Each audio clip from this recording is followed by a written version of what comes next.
Welcome to my video on crossing of cheque. ഈ വീഡിയോയിൽ പ്രധാനമായും എന്താണ് ക്രോസിംഗ്, എന്താണ് ജനറൽ ക്രോസിംഗ്, എന്താണ് സ്പെഷ്യൽ ക്രോസിംഗ് എന്നീ വിഷയങ്ങളാണ് പ്രതിപാദിക്കുന്നത്. മറ്റൊരാളിലേക്ക് പണം കൈമാറുന്നതിനായി വ്യത്യസ്തങ്ങളായ മാർഗങ്ങൾ നാം സ്വീകരിക്കാറുണ്ട്. ഉദാഹരണത്തിന്, നേരിട്ട് അവർക്ക് ക്യാഷ് ആയിട്ട് നൽകാം. അതോടൊപ്പം തന്നെ ഇന്റർനെറ്റ് ബാങ്കിംഗ്, മൊബൈൽ ബാങ്കിംഗ് മാർഗങ്ങൾ മുഖേന IMPS, നെഫ്റ്റ്, RTGS എന്നിവ വഴി ഫണ്ട് നമുക്ക് ട്രാൻസ്ഫർ ചെയ്യാനായിട്ട് സാധിക്കും.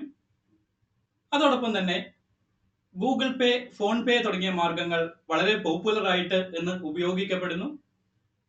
പരമ്പരാഗതമായി പണം കൈമാറ്റം ചെയ്യുന്നതിന് വേണ്ടിയിട്ട് നാം ഉപയോഗിച്ചുകൊണ്ടിരുന്ന വഴിയാണ് ചെക്ക് മുഖേനയുള്ള ഫണ്ട് ട്രാൻസ്ഫറുകൾ. ചെക്ക് മുഖേന ഒരു വ്യക്തി മറ്റൊരാളിലേക്ക് പണം കൈമാറുമ്പോൾ ആ ചെക്കിന്റെ ഓണർ ആരാണോ, അക്കൗണ്ട് ഹോൾഡർ ആരാണോ, ആരാണ് ചെക്കിൽ സൈൻ ചെയ്യുന്നത്, ആ വ്യക്തിയെ നാം വിളിക്കുന്ന പേരാണ് ഡ്രോവർ. ആർക്കാണോ പണം ലഭിക്കുന്നത് അയാളെ വിളിക്കുന്ന പേരാണ് പേയ്.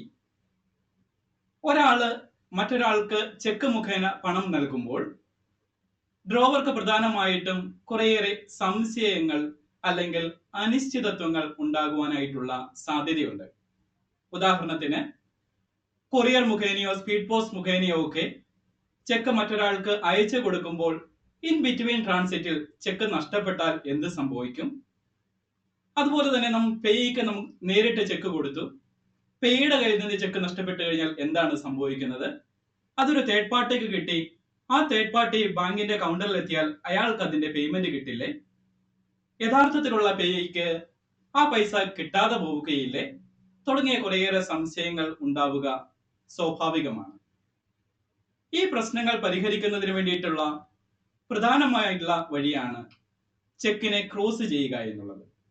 എന്താണ് ചെക്കിനെ ക്രോസ് ചെയ്യുക എന്നതുകൊണ്ട് ഉദ്ദേശിക്കുന്നത്? ഒരു ചെക്കിന്റെ ലെഫ്റ്റ് ഹാൻഡ് ടോപ്പ് കോർണറിൽ രണ്ട് പാരലൽ ട്രാൻസ്ഫേഴ്സ് ലൈൻ വരച്ച് അതിനകത്ത് and company, not negotiable, account payee, ഒരു കളക്ടിംഗ് ബാങ്കറുടെ പേര് തുടങ്ങിയവ മെൻഷൻ ചെയ്യുകയാണ് എന്നുണ്ടെങ്കിൽ അതിനെ നമുക്ക് ക്രോസിംഗ് എന്ന് വിളിക്കാം.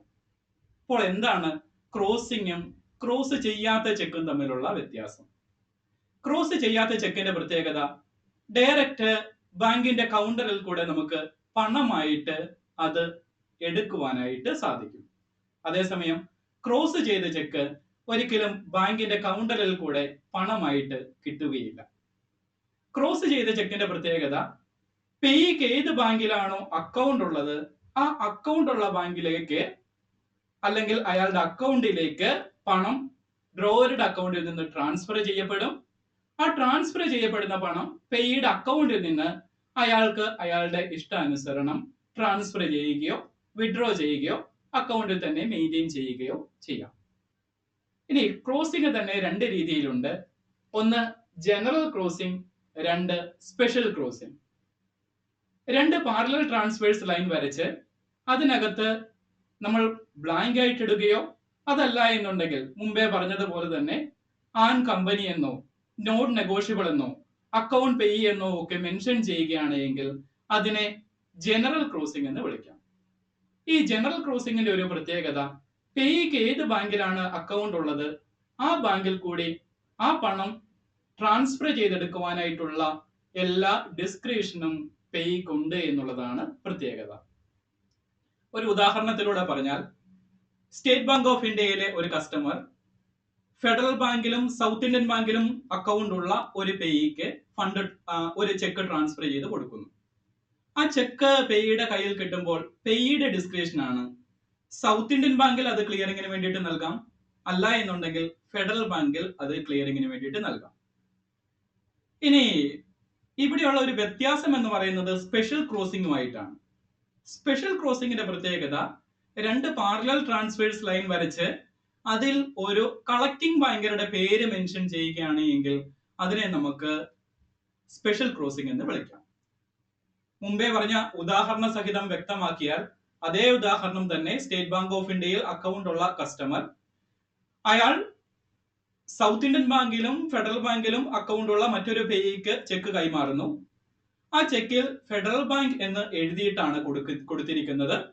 എന്ന് പറഞ്ഞാൽ ക്രോസ് ചെയ്തതിനു ശേഷം അതിൽ ഫെഡറൽ ബാങ്കിന്റെ പേരാണ് എഴുതിയിരിക്കുന്നതെങ്കിൽ ആ പേയ്ക്ക് ഫെഡറൽ ബാങ്കിലും സൗത്ത് ഇന്ത്യൻ ബാങ്കിലും അക്കൗണ്ട് ഉണ്ട് എങ്കിൽ പോലും ഫെഡറൽ ബാങ്കിൽ കൂടെ മാത്രമേ ഉള്ളൂ ആ പണം കളക്ട് ചെയ്യാനായിട്ട് പറ്റത്തുള്ളൂ.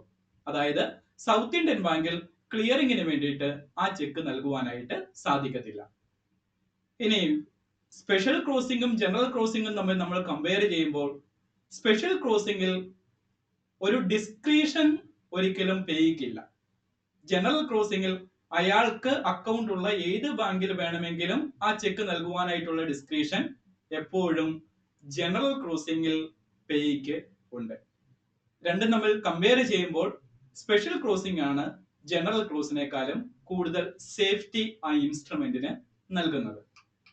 ഉദാഹരണത്തിലൂടെ നമ്മൾ നോക്കിക്കഴിഞ്ഞാൽ ഇപ്പോൾ നൽകിയിരിക്കുന്ന ഈ ICICI ബാങ്കിന്റെ ചെക്കിൽ അക്കൗണ്ട് പേയ് എന്നാണ് ലെഫ്റ്റ് ഹാൻഡ് ടോപ്പ് കോർണറിൽ മെൻഷൻ ചെയ്തിരിക്കുന്നത്. എന്ന് പറഞ്ഞു കഴിഞ്ഞാൽ ഇവിടെ പേയ്ക്ക് ഏത് ബാങ്കിലാണോ അക്കൗണ്ട് ഉള്ളത് ആ ബാങ്കിൽ ഈ ചെക്ക് സബ്മിറ്റ് ചെയ്യാം. ക്ലിയറിംഗിലൂടെ അയാളുടെ അക്കൗണ്ടിലേക്ക് ഇതിൽ മെൻഷൻ ചെയ്തിരിക്കുന്ന ഡ്രോവർ ആരാണോ ആ ഡ്രോവറുടെ അക്കൗണ്ടിൽ നിന്ന് പണം കൈമാറ്റം ചെയ്ത് ലഭിക്കും. ഇനി സ്പെഷ്യൽ ക്രോസിംഗ് ആണ് എങ്കിൽ ഇവിടെ സ്റ്റേറ്റ് ബാങ്ക് ഓഫ് ഇന്ത്യയുടെയും പഞ്ചാബ് നാഷണൽ ബാങ്കിന്റെയും പേരുകളാണ് മെൻഷൻ ചെയ്തിരിക്കുന്നത്. ഒരു ചെക്കിൽ സ്റ്റേറ്റ് ബാങ്ക് ഓഫ് ഇന്ത്യയുടെ പേരാണ് മെൻഷൻ ചെയ്തിരിക്കുന്നതെങ്കിൽ പേയ്ക്ക് അക്കൗണ്ട് ഉള്ള സ്റ്റേറ്റ് ബാങ്ക് ഓഫ് ഇന്ത്യയിലെ ആ അക്കൗണ്ട് വഴി മാത്രമേ ഉള്ളൂ അയാൾക്ക് അത് ക്ലിയറിംഗിന് അയക്കാനായിട്ട് സാധിക്കത്തുള്ളൂ.